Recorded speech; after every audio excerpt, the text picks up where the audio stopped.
Welcome to West USA Weekly, the podcast, your go-to source for everything real estate in Phoenix, Arizona.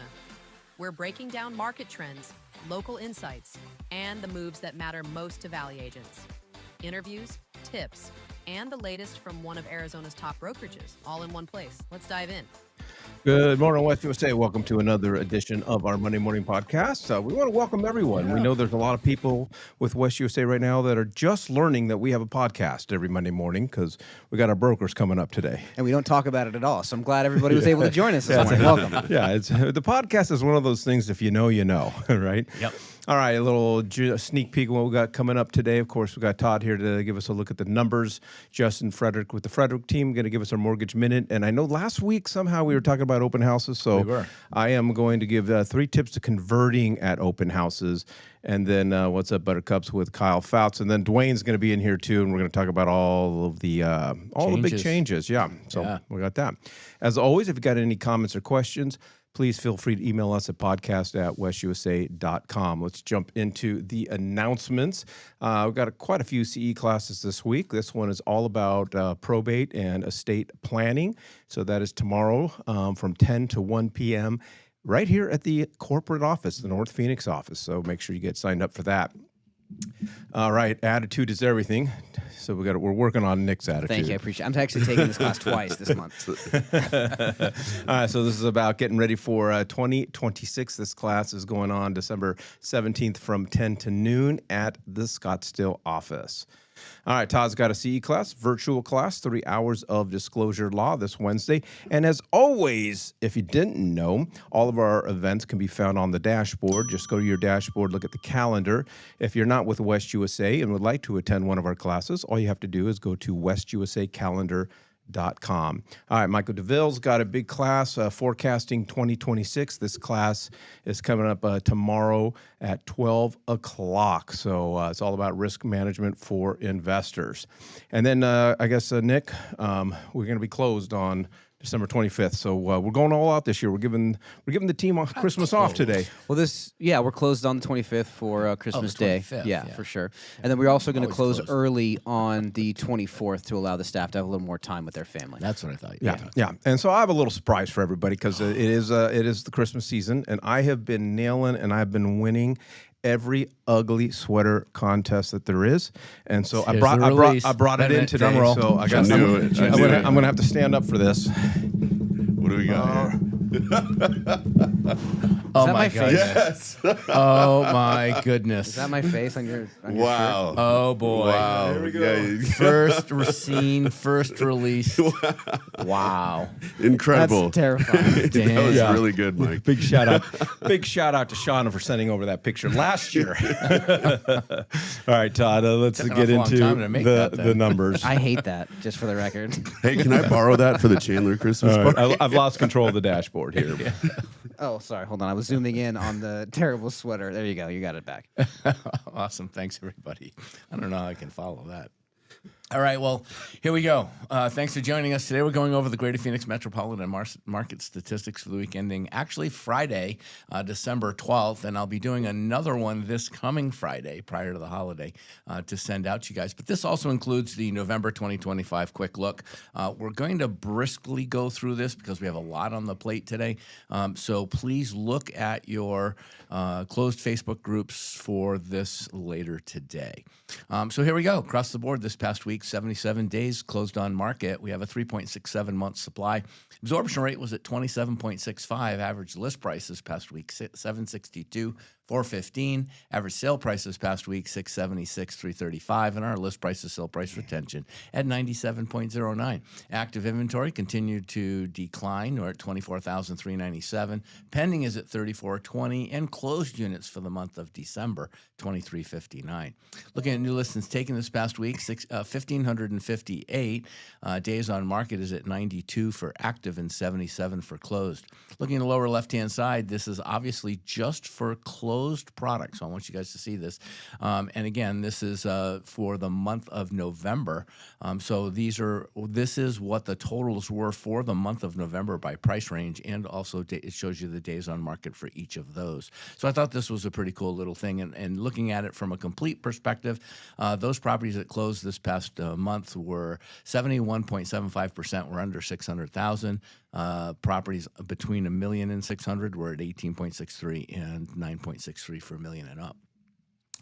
So quickly going down the left-hand side here, 1558 is what we got. We were at 1667, but look, last year we were at 1423. So we're actually about 130 more homes listed this past week than the year prior. That's a good sign. It means sellers are actively engaging, and ironically, this is also taking place during the holidays.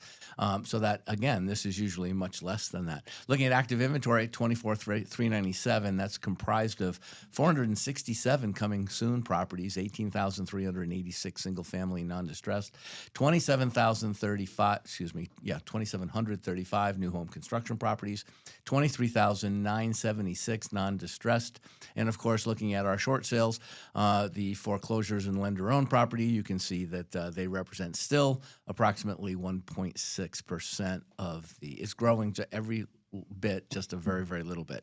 Looking at pending, we're sitting at 3,420. That means there's 3,420 buyers actually in escrow at any one time. We are at 3,086. You got 200 more listings coming in. It's not really applicable, but you've also got approximately 360 more people in escrow right now than we had last year this same time. So it is still indicative of the positiveness of Powell's conversations, the positiveness of the fact that people are actively engaging buying homes. Closed inventory, like we said, so far 2359 for the month. Taking a look at month supply, this past week was a 3.67. That's pretty brisk. You haven't seen a 3 anything in the last 5 months. So we are clearly back close. 4 and under is a seller's market. Where are we at? 3.67. Enough said. Let's go down here to median sale price at $485. This is a $10,000 less than it was the week before, and that just means of the properties that closed that past week, the average price ranges overall were down. Taking a look at list price, sale price retention, to accomplish that, to have those good numbers, sellers had to give up a little more. So they were giving up almost a total of 3% versus only 2.7, 2.8% the week before. So let's look at November as a quick brisk through. 7,310 new listings taken. That was down 3.1% year over year. So we actually took fewer listings, although the week over week analysis is good. The month analysis for the month of February, we took a couple hundred less listings. We're at 28,000 was the average inventory count. Remember, that also includes contingency sales under contract and pending, which I don't include on the left side. 4,226 pending properties, 5,124 a year before, so fewer overall buyers in the marketplace last month than in a year prior. Also, you can also see the cyclical cycle, 4880 in the month of October. November, we're at 4226. It would be reasonable to see December even contract greater, just because we're in that holiday cycle. 5,413 is the numbers we ended up closing for the month of November versus 52. Again, another green month. So overall, you can say you can take each individual aspect of this, but when you just look at the closed aspect of this, we're doing better than we did last year. And I think that's important. Taking a look at month supply, 5.18 is where we were, clearly a mid-range in between a buyer and seller's market. Looking at 450,000 is where we also. This has been pretty consistent. Look your eyes to the right in that same red box at the very next to the green box. You'll see 450,000 2 months in a row. You'll also see $450,000 last month. So what we're saying basically is the median price of properties in the greater Phoenix metropolitan market, at least for the month of November, October, November, third quarter, fourth quarter of last year versus fourth quarter of this year, is about the same. The market has not increased. If anything, the average prices have come down, and it's time for the property in the markets to turn around and go the other way. So those are the numbers this past week. If you want this historical comparison in great detail, you can see this on the version that you'll catch online. It's already completed. It'll be up shortly after our presentation today. But that's the numbers for now, Mike. All right, appreciate it. As always, we'll slide that over down to Justin and find out what's going on with the What's going on with rates? Yeah. So we got a Fed announcement last week. They did drop the interest rate by 0.25% on the Fed rate, not on mortgage rates, but we did see an improvement on interest rates. So that is good. Market's gaining confidence. Yeah, yep. So we got a lot of calls last week about the Fed rate. Hey, we saw that rates are 3.5%. We need to get in that rate. So I know we've done this before on here. I just want to do this as a reminder and kind of talk about what they actually work with. So yes, the Feds did cut the rates, but what drives mortgage rates? Mortgage rates mostly follow the 10-year Treasury yield or similar benchmarks because mortgage rates are long-term loans, often 15 to 30 years. What are mortgage rates, right? Investors who buy mortgage-backed securities, MBS, demand yields that reflect long-term inflation and growth expectations. So the long-term notes, such as the 10-year Treasury bond, are really going to have those impacts to mortgage rates or rates. Banks price mortgage rates based on what they expect returns will be over those decades, okay? So even though the Feds cut the federal rate, long-term bond yields did not fall in the same way. And in some periods, they even rose, which kept mortgage rates elevated. So really, guys, pay attention to the 10-year Treasury yield. If you see the 10-year go up, you're going to see mortgage rates go up. If you see the 10-year go down, you're going to see mortgage rates go down. So it's really easy. I think it's CNBC. You can just Google 10-year Treasury rate, and you can look at that, and you can see what's happening. That'd actually be a great Google alert term. Yeah. Very much so. Yep. So mortgage rates operate off three things, all right? Inflation, the 10-year Treasury yields, and anticipation of what the Fed is going to do in the near future. So that means not what's happening today on what the Fed does, unless what was anticipated, it's the direct opposite. Then you'll see an impact to mortgage rates typically that day. So when we see the Fed speak, a lot of times when Powell is speaking, that's when we're seeing movement, because sometimes he's saying things that we've never heard before. Yep. And we're concerned about that. So you'll see the 10-year Treasury fall, and then you'll see it go back up real quick within his speech. You'll see a lot of movement. So it's really anticipation of what's going to be done. So that last Fed rate cut, it was already baked in September. They had baked in the October rate cut in September as well. So you're not going to see drastic movements when the Fed is speaking unless something happens that was unexpected. And basically that is it. If you have questions about this, don't hesitate to email us or email into the podcast. We're happy to talk about it. But I think I received about 50 to 60 calls on the day that the rate cut. The Fed rate itself, it's funny because, the Fed rate in itself is the rate that overnight banks, members of the Federal Reserve, borrow from the Federal Reserve, and then it's the banks sell it to other banks, and obviously everybody's trying to hedge their position, and a lot of times the money that the banks make to survive is the money that they've made overnight investing that money that they didn't actually have to give to creditors that came up for it. So it's really kind of a neat thing when you get into it. I'd chat GPT it just to say, what is the process? How does it happen? Get an in-depth for yourself, because when you look at a consumer that knows the finance market and you tell them that it's directly affected to the Fed rate, you don't look so smart. I'll tell you what it does directly affect, though. HELOCs. Yeah. So your HELOCs will drop on that. It's a beautiful thing. I've watched my HELOC drop quite a bit this year. It's been wonderful. Yeah, it's been nice. Yeah. So call us, email us if you have any questions on that, but happy to help. Yep. All right, Thanks, Justin, guys. appreciate it, man. Yeah. Appreciate it as always. All right, we're going to jump to our 3-pack, and I'm not going to lie, I forgot what we talked about last week, but I know it was good. Something's happened. Something about open houses. Yeah, but somehow, because we were doubling down. Yeah, open houses. So the topic of open houses came up, and so I was just thinking about.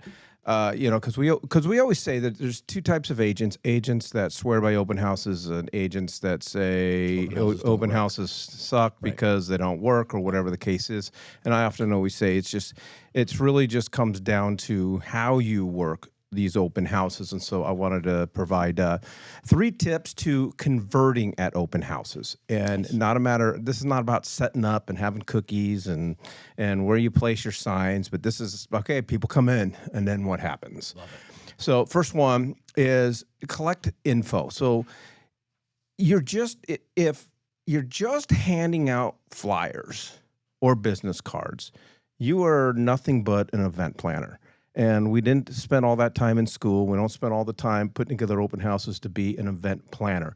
So my goal is to ensure when somebody comes into an open house that I'm doing is to collect their name, phone number, and possibly email. And so you have a system. And be bullish and insistent about it. Insistent, I misspelled that, but insistent about it. I think it's one of the positive byproducts of COVID is it became a lot easier for us to just say, hey, the seller wants to know who's in their house and walking their house, and be insistent and have some sort of system, whether it's a registration card. Some people still use registration cards. I like registration cards, but I also have used landing pages. You can get a QR code that goes to a landing page. I think our CRM system has a landing page system, right? Yeah, Wise Agent creates a pretty nifty open house landing page that you can do a QR. You can have them type in their information. QR is nice because they scan it while they're walking through the open house. It should give them more information on the home they're walking through, and then it automatically drops their contact info into your CRM system as a open house attendee and the date you put in there. Yeah, and like I said, you got to be bullish about it because it's sometimes people get really nervous about asking for information, being insistent about getting that information. And listen, if somebody gets mad and walks out and doesn't want to look at the house because they don't want to give me the card, their info, I wasn't going to get their info anyways, and nothing was going to happen anyways. Absolutely. I think spend 3 hours of your life and not expect a return from it, or 4, whatever your time frame is. And not expect a return or demand a return or do anything you can possibly do to improve that return would be ignorant. And, it really doesn't help you. It doesn't move you towards that needle. Holding an open house, good. At least you held one. Okay, what are you going to do next week now that you knew this? But again, looking at this you have to be able, now there is a rule, you have to be able to get the info. There is a rule that says, I saw this and Dwayne's here, so we'll talk about it. But you go out to a property, and I believe in the cards too, Mike, registration cards. But I like the registration cards that ask the consumer who's visiting the home to rate each room. Yep, and that's exactly what I have. On a scale of like 1 to 10. And I knew you did, but I wanted to reintroduce it so you could share that with us. And so I hear a lot of agents sometimes say, we'd like to be able to get back to you at the end of every month. I pull a drawing for a $250 gas card. So please make sure that the information that you put on the back of that contact information is accurate. Now, the law is pretty specific in this, and the law says that if, in the effect, you are planning on soliciting any of the names and numbers that you collected, if you're going to solicit them or put them in a CRM or do anything with them other than throw them away after you've picked the winner, then that's against the law. It's called soliciting, and it's by a game of risk or chance, and as a result, our designated broker won't like that too much. But unless he's winning the gas card. Unless he's winning the gas card. But I have heard of things like that. They give away things. Don't do that. Again, the goal is to walk away with the names, not giving somebody a $250 gas card. All right. Second thing is, this is where I think it really drops, is have a follow-up plan. Simply calling, emailing, and texting after they visited the open house does not cut it. And this is where you are leveraging your CRM. And if you use Wise Agent, you can have it so it automatically sets them up on some sort of email or texting campaign. But you sit down and you go, okay, if somebody comes into my open house and I get their name, phone number, we use the term cadence. What is my cadence over the next 6 months or 9 months or 12 months? How frequently am I going to follow up? How am I going to follow up? Is it at what point am I peppering them with calls versus text messages versus emails? But every person that comes into your open house and fills out a registration card or registers for your open house needs to be treated the same when it comes down to developing your cadence, because it's just because somebody comes into your open house doesn't mean they're ready to buy right now or they're ready to sell right now. And your goal is to evolve into becoming top of mind with them. So, cadence is a great word. It fits so many different applications. But for today, I want to make sure everybody's understanding, it's a fancy word, it's a nice word, it's a true word. But here's basically what it is what are the individual steps you're going to be doing over a period of time to be able to position that person that's receiving your information to want to engage with you again, to want to maybe ask you an additional question. It doesn't always have to be about the big conversion of let me go out with you and show you homes. Every little thing that they re-engage with you is called a conversion. Every little thing. And so, what you're looking for is what's working, what's not, what are they interested in? You can categorize them. Yeah, CRMs, you can't live without it, to be honest with you. Okay. Did you want to say something? I was just do you talk about the mobile app at all when you're sending out your drips He to always the does. agents Yep. after this? You know what? That's a great point because that's big part of my miss. cadence Yeah, is at what point am I, it's one of the two of the immediate things that I'm doing is I'm sending them out my mobile app. Then the next day I might send them the link to my website. And then the third thing that I'm sending out right away is the link because we happen to have a podcast. But that's a great point. Those are the things that I'm putting into the cadence. What is it that I want them to get? What frequency am I doing it? And when am I doing it? Well, because you're not just asking them to reach back out. You're giving them things that they can hunt on their own, which is what a lot of people are looking for. Let me work on my timeline, the mobile app, your website, etc. Allow them to do that. Then it's your system, so you can kind of see when they're using, when they're looking, when they're hunting for things. So then at that point, you know if they're hot or cold. Mike, in the past, you've talked about using the mobile app in a different way. Of course, you're obviously in your CRM making sure they get it, but you've actually used it while the people were there. Here, click, just take a picture of this, and boom, all of a sudden now they have. Oh, with the mobile app, I'm taking they've registered for the Open House. That's why I like the registration cards because I got their information in front of me and say, okay, John and Susie, I'm going to text you my mobile app right now, and go in and share that mobile app, and then I can determine whether they gave me the right phone number or not. Totally. But it's just a matter of cadence. Right. All right, third one is know what you're going to say. I think this is the hardest one of all of them. Most agents don't have a strategy on what they are going to say. When somebody walks into that open house, how are you going to engage them? What types of conversations are you going to have with them? Whether it's about the neighborhood or being really prepared to talk about that house in detail, talk about what your proposition value is, rather than For me, I know the goal in mind. The goal of mine is to collect data, names, phone numbers, and emails. Yep. So when you walk in, how am I going to go from A, B, C, D to getting name, phone number, and email? Know what people care about. People care about interest rates right now. People care about what's going on in the market right now. Know the common objections. What are the common objections that buyers or sellers are going to have right now? Know what those are and don't even wait for them to come up. It's just part of your pitch. It's part of your strategy.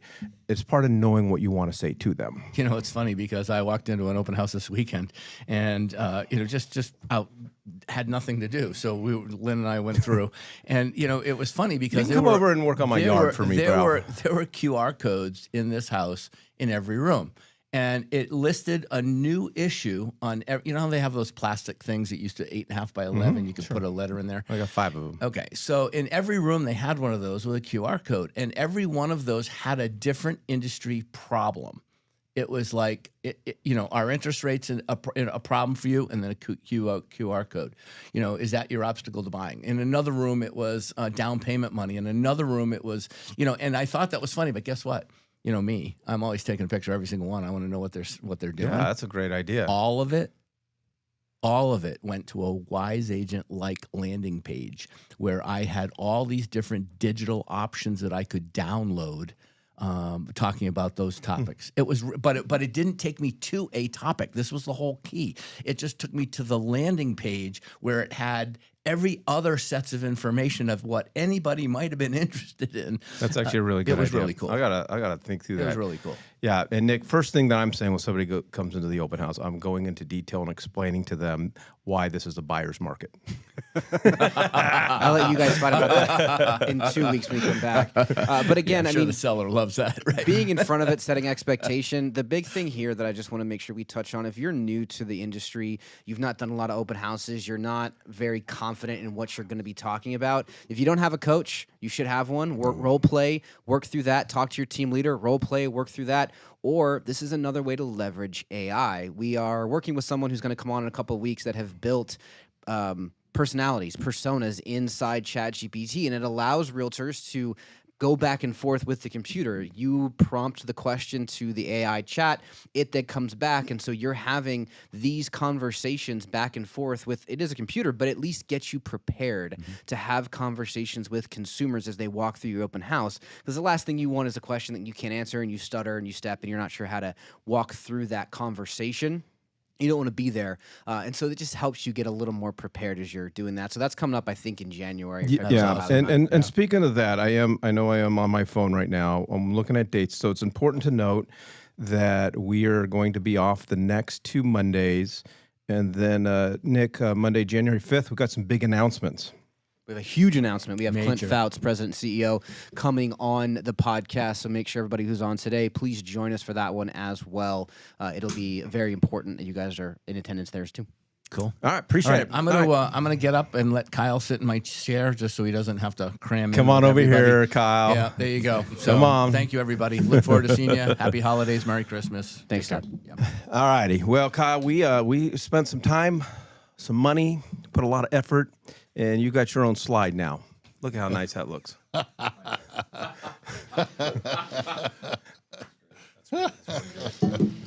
Well, okay. So before we get going, I know we've got a lot of changes to go over. I just had a scenario I wanted just to throw out right away and get out of the way. Well, now you do. Now you're cooking. So I got a call from an agent of mine over the weekend, and I'm like, wasn't 100% sure. So you got a listing that the ER says that it's listed to sell and listed to rent. Okay, so you have it on the MLS as for sale, and you have it on the MLS for rent. And then you get an accepted contract on the sale side. What do you do with the rental? Is it temporarily off market? Do you put it as pending as well? What do you do with the status on that? What's the owner want to do? Well, I don't know. I didn't ask the owner. Well, that's your first problem. Okay. But you could still leave it on there as a active listing for lease if you so chose. It may not be the best solution, but if the owner wanted to do that, just in case this sale contract didn't go through, you could do that. Just make sure that you don't lease it out until that resolution of that sale contract is done, without having some kind of contingency in there that it could be canceled if the deal does close. Okay, but you could also do pending. You could also do. I wouldn't do pending on the lease side of it, because it's not a pending lease. It's a pending sale at that point. So Right. To Dwayne's point, you have a conversation with the owner. Where do you want to go with this? Like you said initially, potentially TOM it. Just take it away so that it's not being actively soliciting tenants. But you could also leave it up, just like you said. Make sure you account for the fact that if you're going to sign a lease, you don't do it until after you know what's going to happen with the contract. All right, good to know. That was my question. I'm going to let you guys. We done? Yeah, we're done. So everybody have a great day. We'll leave you with quote of the day. All right, so a lot of talk, a lot of agents on today, and so I'm going to let you guys take over because I'm kind of here to learn as well. There's a lot happening with our rules right now. And the commissioner, probably a year ago, maybe even more, started a process of reviewing all of the statutory rules within Arizona. They put together a package of rule changes and updates. some of which were badly needed, others that were something that she desired to have changed. And so she put this package before the legislature, this last legislative session, after a bunch of collaboration with the industry, with the Association of Realtors and stakeholders in the real estate industry. And that package was eventually passed by the legislature, and it was signed by the governor. And so now all of these new rules are in place, effective last Saturday. Now, you guys know how I do business. Is this going to be a bad thing for me, or going to help me? It's it's not about how you do business, Mike. It's Okay. how we all do business. Things are going to change a little bit. There's going to be some more emphasis and focus on things that maybe we haven't emphasized and focused on as much as she felt the industry needed to in the past. So it's not good or bad. It's just a bit of change. Okay. Yeah. And we'll go through several of the changes, but essentially what the end goal was here is to bring more accountability to the industry, to us as brokers, to licensees as practitioners, and to make sure that we are practicing at a very high level. And they put a lot of responsibility now on our brokerage and on our staff. And so you're going to hear about some of those today.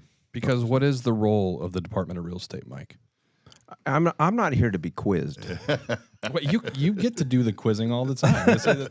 Just turning the tables. It is to protect the public, right? Yeah, I was going to say to protect the the public from not only real estate agents, Correct. but just real estate in general. In general, yeah. Just make sure that they are protected, and that's why this higher level of accountability is being pushed forward.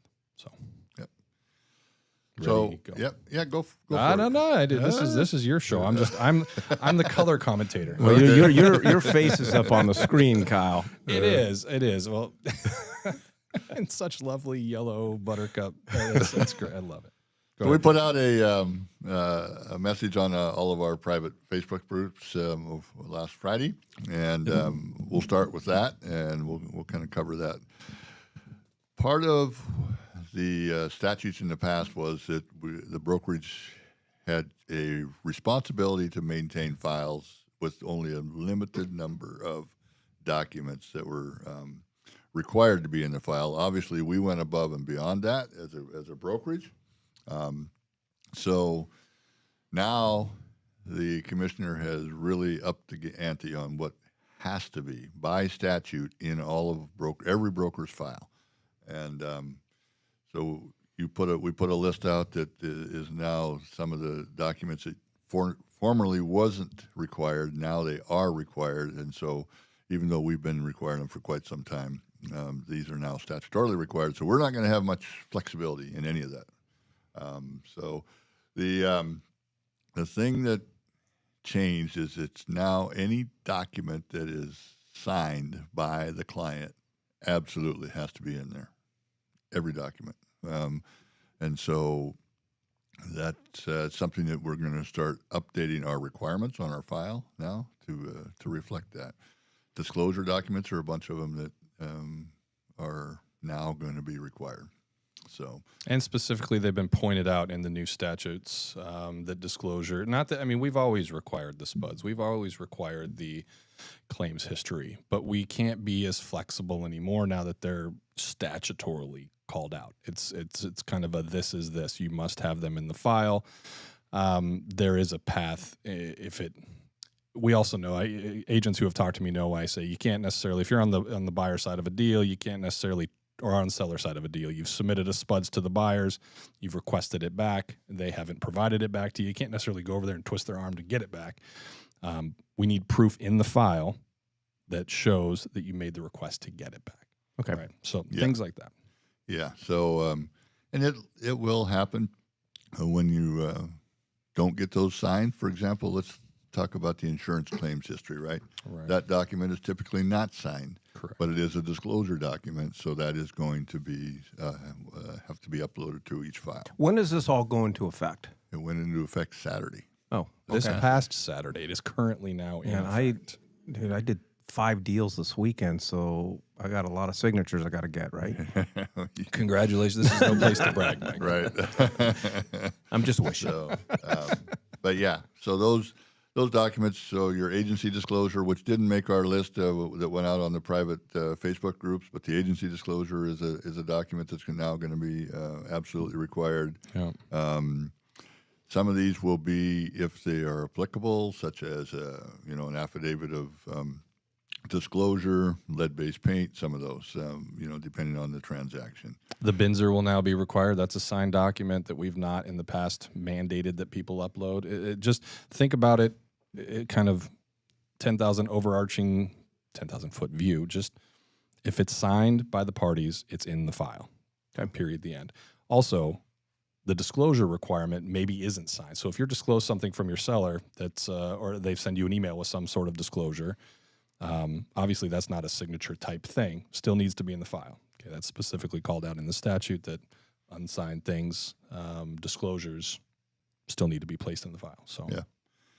And there's one more that we get calls on quite often in the broker team, and that's the affiliated business arrangement document. right. That one is certainly a disclosure. We get calls oftentimes from our buyer side where the seller's agent will send that over halfway through the transaction or partway through the transaction and says, do we have to sign that? And the reality of it is it's a disclosure document. Probably doesn't have to be signed, but now it's going to have to be part of our file. We do have to upload it.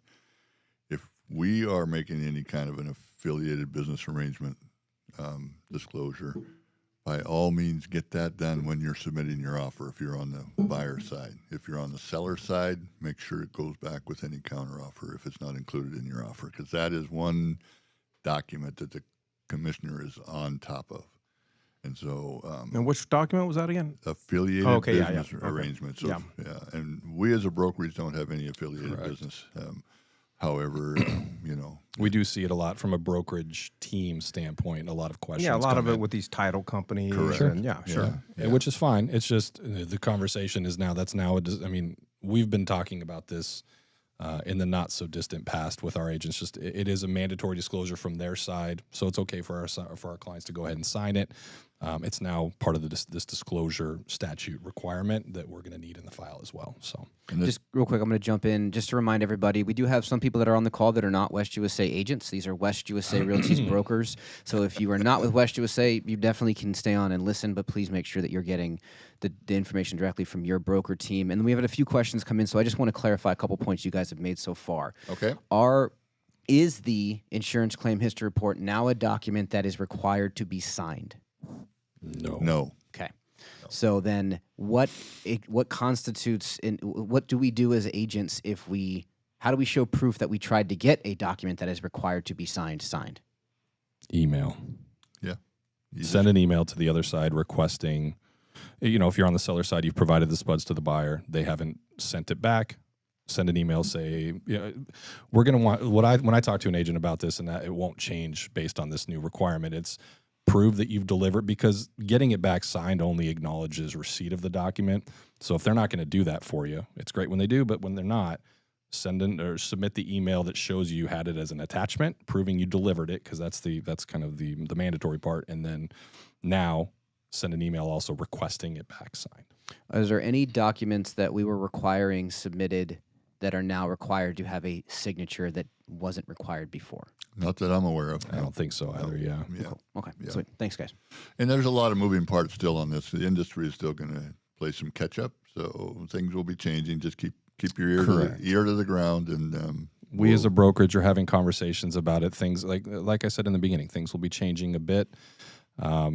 And so just stay tuned as far as that goes. There will be plenty of information put out. We're not trying to just, sneak it past you. So that's the idea on documents and file requirements and so forth that you're going to start seeing coming through. And obviously, we as a broker team are here for you. If you've got questions when something gets put up on your file, feel free to reach out. Right. Kyle, you want to talk a little bit about the policies and procedures manual and any of that? Nope. What I do want to talk about Uh-oh. Okay, go for it. is the advertising. Oh, yes. Yeah. So there's been some changes to the statutes that cover the advertising. Big one. A big one. I thought it was a little one. I thought they were kind of okay. Well, you're not the designated broker. Get on the You same are right. page This is before we why get on I'm the podcast. unconcerned with this, because it's your license that's on the line. That ain't how I operate on a daily basis, Kyle.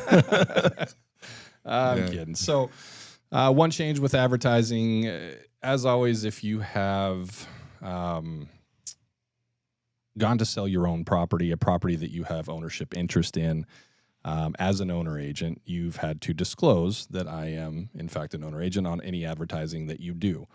That now has extended to if you represent another licensee who owns a property. So if I'm representing myself, every advertisement I have must say owner agent. Now, if I'm representing Mike in the sale of one of his properties, every advertising piece must say owner agent as well. So they've just kind of bolstered that a bit and added when representing other licensees. So that's one change to the advertising requirements. We didn't talk about this, but I just lost my train of thought. Running deals outside of the brokerage. We've always, as a company, allowed for that to happen. This might be this is great for radio. We've always allowed agents to say if you have properties that you own, you can run it outside the brokerage as a for sale by owner. I don't know with the new statutory requirements for having documentation as a brokerage that we're going to be able to allow that going forward. Well, was that part of the talking point? That's part of the things we're going to have to figure out as we navigate some of these changes. We'll put a pin in it and circle back. Right. Nick? Well, I have one coming up, so we'll figure it out real fast. Good. Yeah. Some of the other advertising things is oftentimes we want to put out market updates for the area that we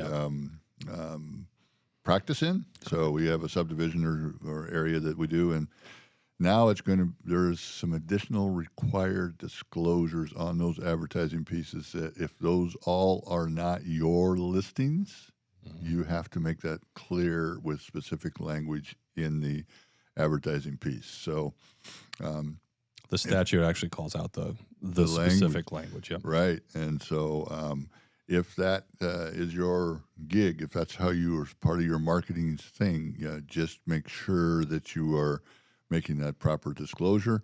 If you got any questions, and as always, any kind of marketing material is supposed to be sent to where?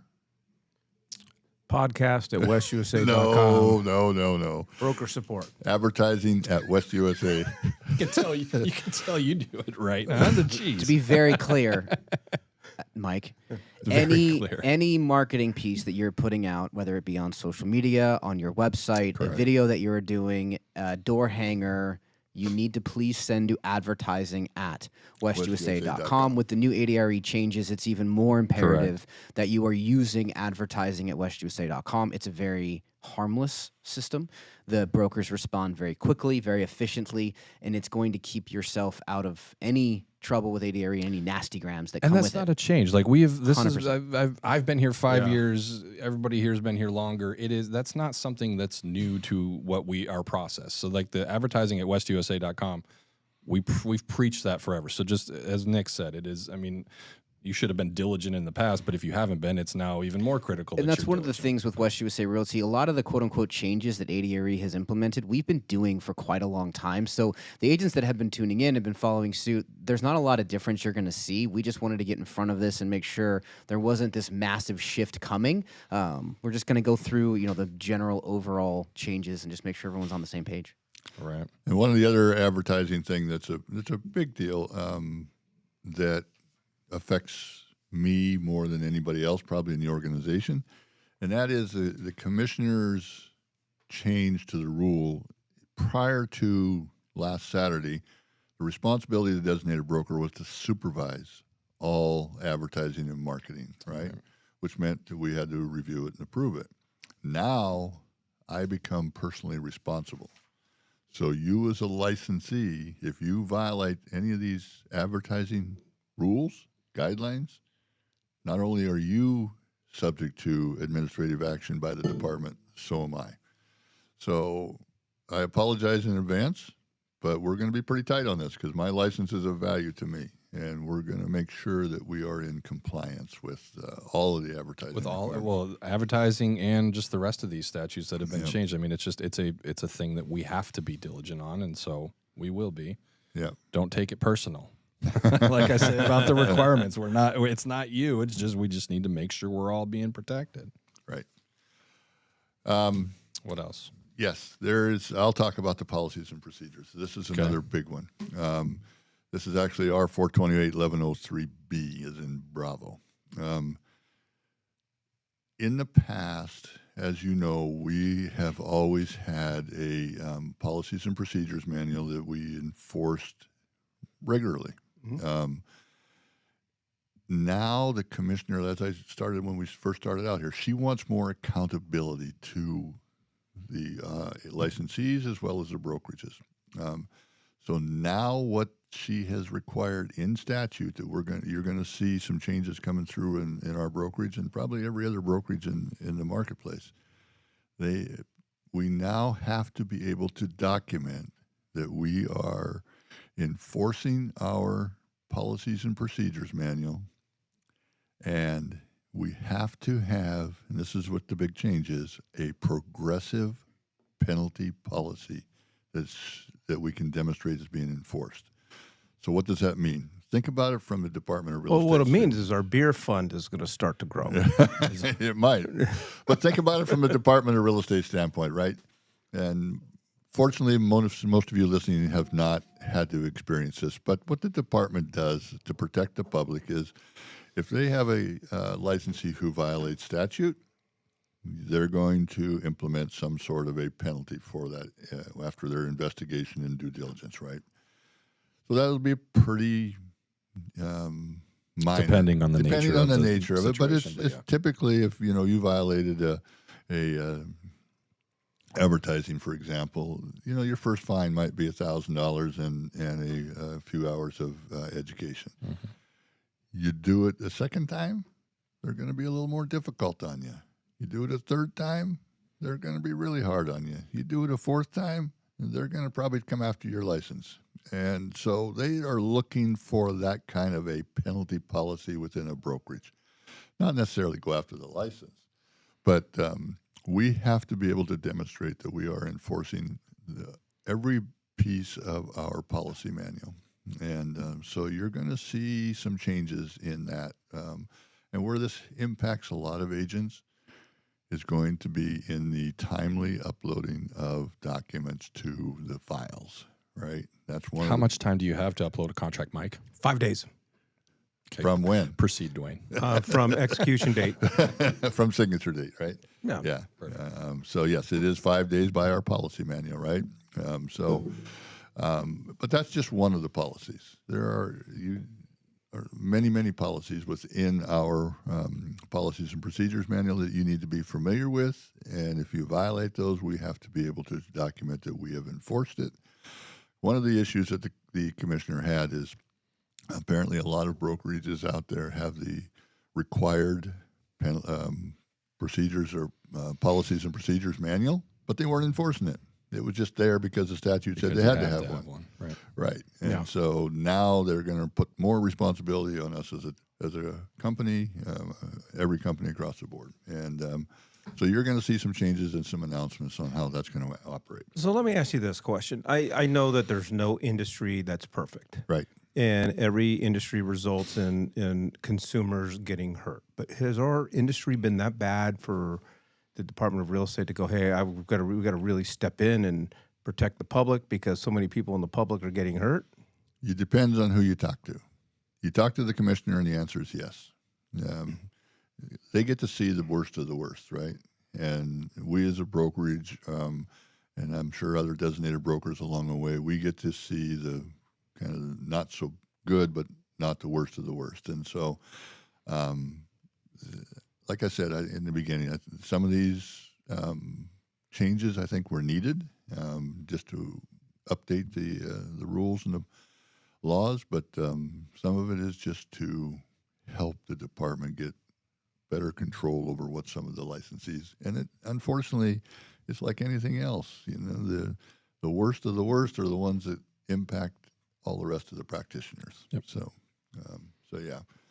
So that's another big change that you're going to see that's coming down the pike.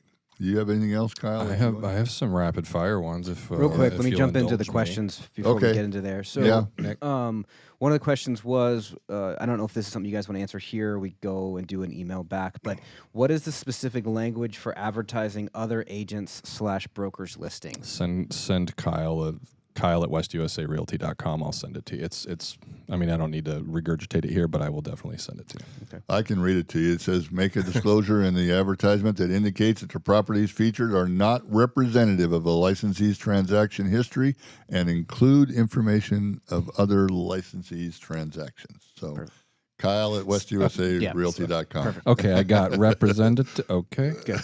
All right, we have a question basically regarding already produced for sale signs. They're using the term tiny brokerage names on the signs. The question is, do those have to be replaced?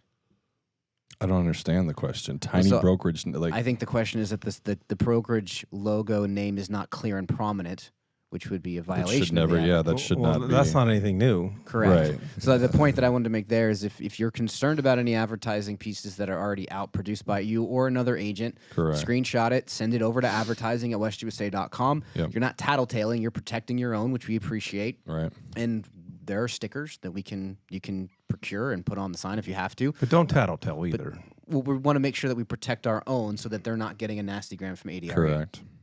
And then one more thing. If multiple buyers or sellers need to sign a document, when should the document be submitted to the file for the broker? After the first signature or once all have been signed off? I would say full execution of the Yeah, document. by once the everybody parties. has. Yeah. Okay. And then the last one, what recourse do we have if someone else is advertising our listings without permission? I would usually want our agent to reach out to us so we can reach out to the broker of the agent who's doing it and say, hey, this is happening. I like that more informal process. I mean, in theory, they could file a complaint if they wanted, but usually the most expeditious way to take care of it is just broker to broker. We'll have a conversation and it'll get taken care of. And then if it doesn't, you have a complaint process that you can utilize. You would file a complaint with the appropriate entity. Usually it's the Department of Real Estate or the Realtors Association. And by the way, for that process, both for us advertising other brokers' listings or somebody advertising ours, there's a difference between the realtor requirements and the regulatory requirements of the Department of Real Estate as to what has to be done. So if you're not sure of that, just reach out to us and we'll help you through it. Right. Quick hits, real quick. If you're unable to perform your duties quickly, the agent must expeditiously notify the designated broker. That is a new update to a statute. Yeah. I know that there's some clarifications being sought from the Department of Real Estate as to what expediently being able to perform your duties means, but that is a new update to one of the rules. So just if you're out of, whatever it is, out of country or out of state, or you're doing something, you need to make sure that your business is handled. Okay. You can't just let that fall or push it to the wayside. It needs to be handled usually by having somebody else, step in your place. And that is now a statutory requirement. Correct. So if you don't do that, you could be found in violation. And obviously, we're here to help you. So if that you're going to have a problem, and the statute, from a standpoint of having to do all your business expeditiously, that has not changed. Correct. You still have to do that. So. Yep. Something that we haven't talked about at all over the last several months is fingerprint clearance cards. Have you heard of these? Mm-hmm. Okay. You're going to need to make sure that you update them. Okay. The Department of Real Estate now has a section on your license when you pull up your license, that talks about your fingerprint clearance card. They expire every 6 years. I don't know that any of us have kept up with that, but it is now being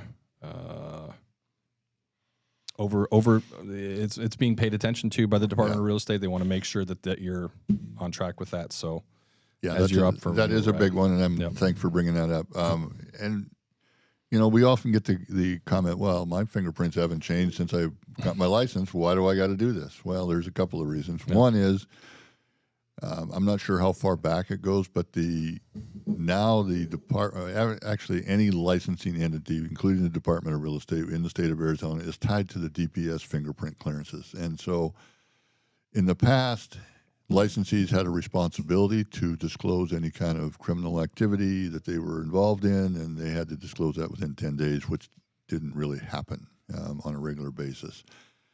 With these new fingerprint clearance cards, those are now tied to the Department of Safety, and so the Department of Safety will automatically notify the Department of Real Estate. It doesn't relieve you of your obligation to do the disclosure, but this prevents people from slipping through the cracks by not disclosing until they get discovered, and then it's not so good. So that's another reason that they have the requirement for the new fingerprint clearance card. There's a question about when they have to be able to do that. My understanding is it's not going to be mandatory to renew licenses until 2027, but between now and 2027, it's get her done, because there's going to be a huge, it's not only the Department of Real Estate, but there's going to be a huge people trying to get their fingerprint clearance card. We're getting a lot of questions about fingerprint clearance card stuff. So if you go into your account inside of ADRE, log into your ADRE account like you do when you upload your CE hours, you're going to see a box. It's going to say update your fingerprint clearance card, and there's going to be a button that's going to let you click on it. It's going to walk you through all of ADRE's requirements on the kind of fingerprint clearance card you need to have, how you get it renewed. If you don't have it, there's costs involved, so you need to go through that process. This is an ADRE thing, not a West USA thing. Correct. So please follow that link, follow their instructions to answer any of the questions you may have today. Yeah, and right now it's a pretty innocuous process, and it doesn't take more than about a week or 10 days. Your designated broker just went through it. Same. I did it too, and it was fairly. If I can do it, anybody can do it. Why don't we just do a lunch and learn with it? Have them come in. Yeah. It's a 5-minute process. It's really not that complicated. Mm-hmm. We'll make it easier. We did get a question that came in regarding rejected offers. Yes. If I get a rejected offer, does the listing agent need to sign and return to the buyer's agent and then upload to the dashboard in the timeline to do that? And the timeline to do that. What is the timeline to do that? For our agents, I would say best practice and professional courtesy is to absolutely prove that you submitted and presented your offer to your seller and that they rejected it by utilizing page 10 of the purchase contract. Timeline is there. I mean, timeline is just, I would say, immediately after presenting, right? From a buyer standpoint, you're not every brokerage and or agent is going to subscribe to that. You guys all know this because you'll get people who don't to follow that path. You can ask. They just the Code of Ethics says that they have to affirmatively. They don't have to give you something in writing. I guess at the end of the day, they have to just basically state, yes, I have presented the offer to the seller. So if you can't get it back, that's again where you have your emails asking for it. Correct. Yeah. So. We're still having some questions on fingerprint clearance cards. So just to clarify that, yes, the department has flip-flopped a handful of times over the last 6 months regarding fingerprint clearance cards. Their last and most recent update, and this is the one we're going to follow, is that they do want fingerprint clearance card renewed. So you have the next year to follow those rules. I would do it sooner than later because their system is still manual, and it will take a little bit of time. The deeper into 2026 you go. Yeah, and this is the high level of the changes. There's lots of other stuff going on, so keep your ears and eyes open for changes. Yeah, and I mean, as we kind of wrap this up, again, if you have any questions, our broker team is available to you. We wanted to get our brokers on here. We already had Kyle coming on, and he's always looking for content, so we figured we'd provide that for him. But there was a lot of confusion last week in the way ADR rolled this out, so we appreciate everybody joining us. Hopefully, we've been able to explain that it really isn't all that big of a deal. It's not all that big of a change. There are some stuff on our end that is some stuff we're going to have to work through for our agents. Correct. And I just ask, as I always do, patience. We're going through this at the brokerage level and our staff at the same time that our agents are. So if you see a weird or a confusing file requirement, don't get upset. Don't take it personally. Call me. Yeah, just reach out to us and talk to us, and let's work together through this as we have done for the last couple of years as we keep seeing some things change. Yeah. All right, is that it? That's enough for now. That's enough. Part due next Monday. All right. Just reminding everybody, we are going to be off the next 2 Mondays and coming back on Monday, January 5th with our president CEO, Kyle Fouts. Some huge West USA news for 2026. So we're looking forward to that, and leave everybody with the quote of the day. Every no, Kyle, gets you closer to a yes. Persistent pays it. Oh, my quote. It should say. All right. Go out and sell a home.